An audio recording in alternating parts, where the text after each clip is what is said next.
మిత్రులందరికీ శుభోదయం. విద్యా దృక్పథాలు, కమిటీలు, కమిషన్లు దీనిలో భాగంగా 50 ముఖ్యమైన ప్రశ్నలు ఇవ్వడం జరిగింది. వీటి నుంచి కంపల్సరీగా 1-2 ప్రశ్నలు వచ్చే అవకాశం ఉంది. మీరు గమనించగలరు.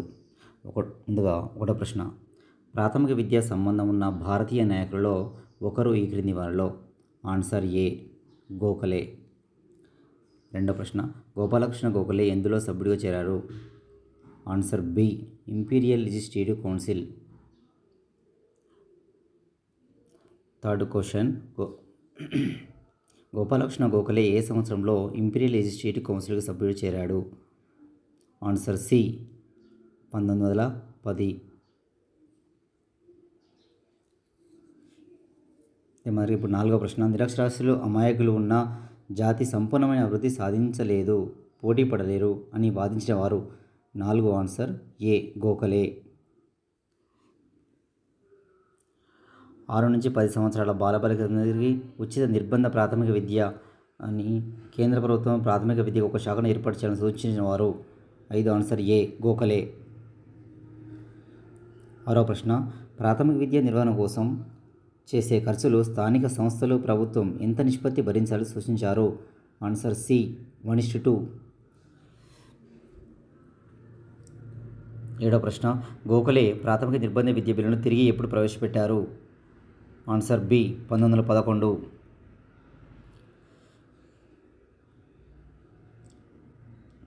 8వ ప్రశ్న, ఈ క్రింది వాటిలో బ్రిటిష్ ప్రభుత్వ తీర్మానంలో లేనిది? స్త్రీ విద్యను ప్రోత్సహించదని తీర్మానం, విద్య అందరికీ అందుబాటులో తేవాలి. 8 ఆన్సర్ ఏ 1 మాత్రమే.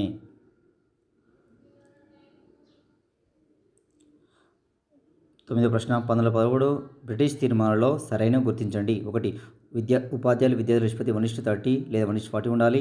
గ్రామీణ పట్టణ ప్రాంతాలకు వేరువేరు ప్రాథమిక ఏర్పాటు చేయాలి. ఆన్సర్ 9 ఏ 1:10. ఈ క్రింది వారిలో సరైన వాక్యాన్ని గుర్తించండి. ఆన్సర్ బి విద్యార్థి ఉపాధి నిష్పత్తి 1:25.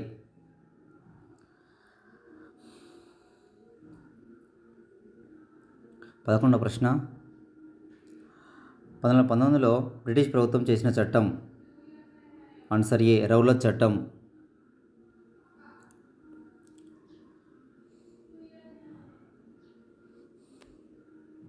12వ క్వశ్చన్, హార్టాంగ్ కమిటీ ఏర్పడిన సంవత్సరం?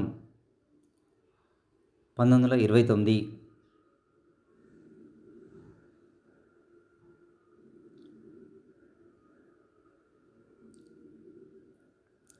మాదిరిగా 13వ ప్రశ్న, సైమన్ కమిషన్ ఎప్పుడు ఏర్పాటు చేశారు? ఆన్సర్ ఏ 1927.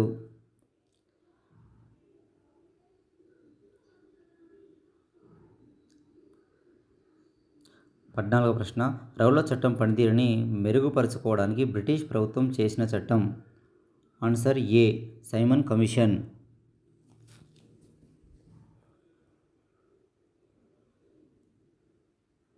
15వ ప్రశ్న, హార్టాగ్ కమిటీ సభ్యుడు ఈ క్రింది వారిలో ఎవరు?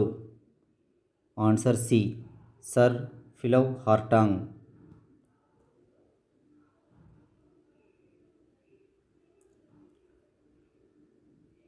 16వ ప్రశ్న, సర్ ఫిలిప్ హార్టాంగ్లో ఒక ఉప కమిటీని ఏర్పాటు చేశారు.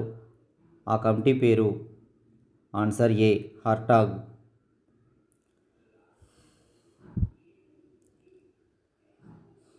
17వ ప్రశ్న, అపవ్యయం నిలుపుదల అరికట్టడానికి సూచనలు ఇచ్చింది? Stagnation, wastage. Answer C Hartog. 18వ ప్రశ్న, ఈ క్రింది వాటిలో సరివాక్యాన్ని గుర్తించండి. ప్రాథమిక విద్య పూర్తి చేయకుండా మధ్యలో మానివేయడం అపవ్యయం. ఒకే రంగంలో ఎక్కువ సంవత్సరాలు చదవడం అపవ్యయం. 18 ఆన్సర్ బి 1 మాత్రమే. 19వ ప్రశ్న, ఈ క్రింది వాటిలో సరైన వాక్యాన్ని ఎంచుకోండి. ఆన్సర్ డి పైవన్నీ సరైనవే.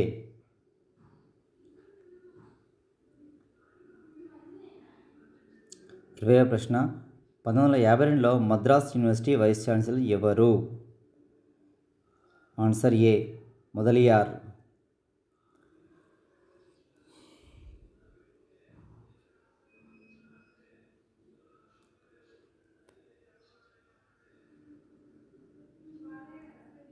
21వ 21వ ప్రశ్న, మొదలయ్యార్ కమిషన్ ఎప్పుడు ఏర్పడింది? ఆన్సర్ ఏ 1952, 1953.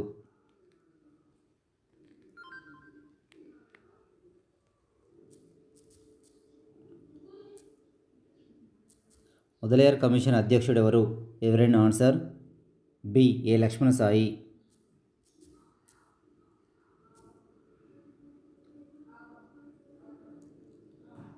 27వ ప్రశ్న, మొదలయ్యార్ కమిషన్ అభిప్రాయం ప్రకారం ప్రాథమిక విద్య సరైన ఆన్సర్ ఏ విశ్వవిద్యాలయ విద్య అనుసంధానం చేసేదే సెకండరీ విద్య.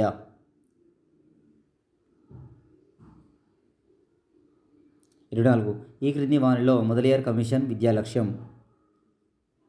ఆన్సర్ ఏ నాయకత్వానికై విద్య.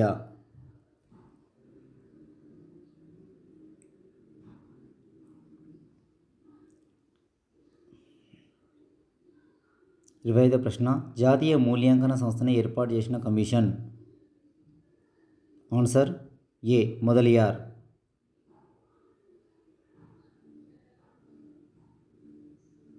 26వ ప్రశ్న, ఈ క్రింది వారిలో సరికాని దాన్ని గుర్తించండి. శక్తివంతన చేసి చెప్పాలి, దేశసేవ తప్పో ఒప్పో అని ప్రపంచం గ్రహించాలి. Answer B.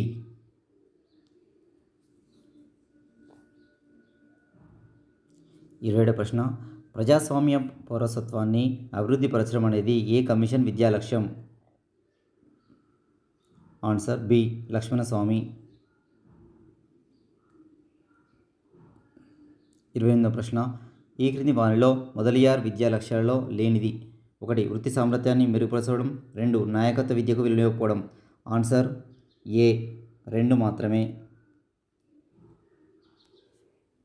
29వ ప్రశ్న, ఈ క్రింది వారిలో సరైనది ఏ ప్రజాస్వామ్య పౌరసత్వ అభివృద్ధి.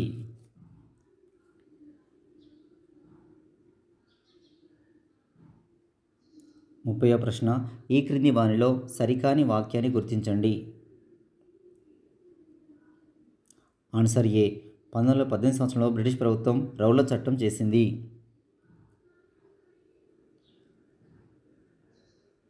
31వ ప్రశ్న, కొఠారి కమిషన్ ఎప్పుడు ఏర్పడింది? ఆన్సర్ ఏ 1964.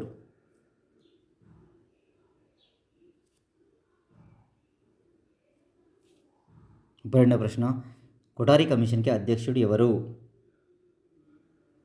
Answer C Daulat Singh Kothari.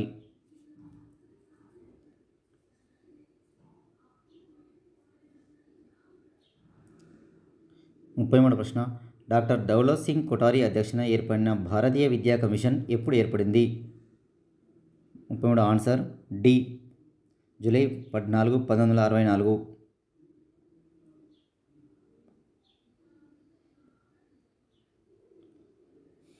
34వ ప్రశ్న, అక్టోబర్ 2, 1964 నుంచి ప్రారంభమయ్యే ఈ కమిషన్ ఎన్ని నెలల్లో ఇంటర్వ్యూలు నిర్వహించింది? ఆన్సర్ ఏ 21 నెలలు.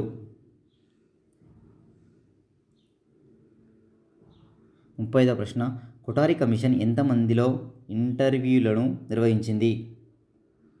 Answer B 900.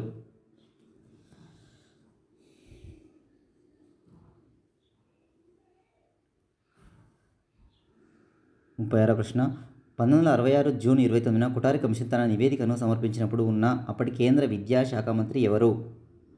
ఆన్సర్ ఏ శ్రీ ఎం.సి. చావ్లా. 37వ ప్రశ్న, డాక్టర్ దౌలత్ సింగ్ కొఠారి తన నివేదికను ఎన్ని విభాగాలుగా తయారు చేసింది? ఆన్సర్ బి 3 విభాగాలుగా.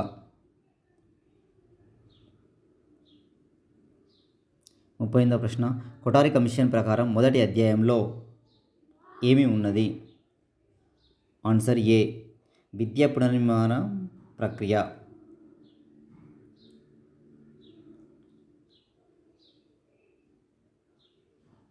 39వ ప్రశ్న, కొఠారి కమిషన్ 3వ విభాగంలోని ఏ అధ్యాయాల్లో విద్యా ప్రణాళికను నిర్వహించడం గురించి పేర్కొన్నారు? ఆన్సర్ బి 18, 19 అధ్యాయాలు. 40వ ప్రశ్న, భారతదేశం గమ్యం తరగతిగతిలో రూపుదిద్దుకుంటుంది. ఈ వాక్యం ఏ కమిషన్కు సంబంధించింది? Answer D Kothari.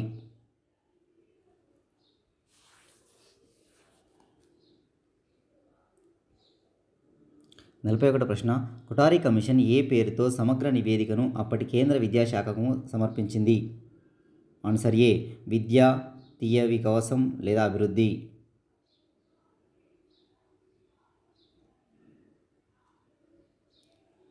42వ ప్రశ్న, విద్యా లక్ష్యాలు ప్రజల ఆశయాలకు మారుతున్న అవసరాలకు అనుగుణంగా ఉండాలి అని సిఫార్సు చేసిన కమిషన్?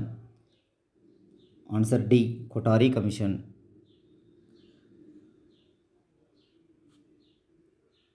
43వ ప్రశ్న, విద్యా మార్పునకు సాధనమని, ఇది ప్రజల జీవన అవసరాలకు ఆశయాలకు సంబంధించి ఉండాలని కోరిన కమిటీ ఏది? ఆన్సర్ ఏ కొఠారి.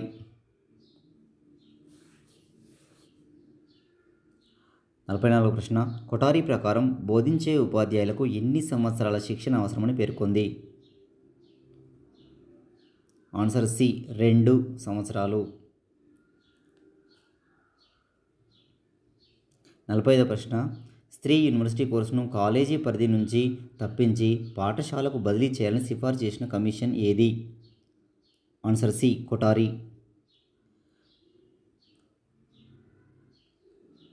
46వ ప్రశ్న, 10 సంవత్సరాల పాఠశాల విద్యలో లేదా 8 సంవత్సరాలు ప్రాథమిక విద్య ఉండాలని, వీలైన చోట్ల 1-3 సంవత్సరాలు పూర్వ ప్రాథమిక విద్యకు అవకాశం కల్పించాలని సిఫార్సు చేసిన కమిషన్? ఆన్సర్ ఏ కొఠారి.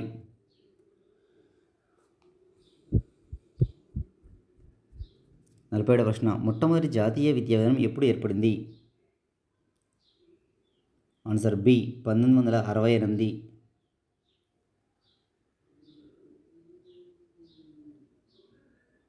48వ ప్రశ్న, కొఠారి కమిషన్ సూచనల మేరకు రూపొందించిన విద్యాభివృద్ధి ప్రణాళిక సత్ఫలితాలు ఇవ్వడం కోసం కేంద్ర ప్రభుత్వం రాష్ట్ర ప్రభుత్వాలకు ఏ కమిటీలు రూపొందించాలని సూచన ఇచ్చింది?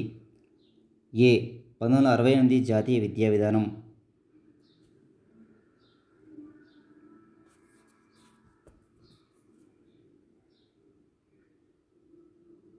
49వ ప్రశ్న, భారత ప్రభుత్వం ఏ సంవత్సరంలో వివిధ రాజకీయ పార్టీలకు చెందిన పార్లమెంటు సభ్యులతో జాతీయ విద్యా విధానం రూపొందించి దానికి కమిటీ చేసింది? Answer B 1967. 50వ ప్రశ్న, అప్పటి కేంద్ర ప్రభుత్వాలు ఏ సంవత్సరంలో జాతీయ విద్యా విధానంపై తీర్మానాలు చేసింది? Answer B 1968. Thank you everyone. Follow this one.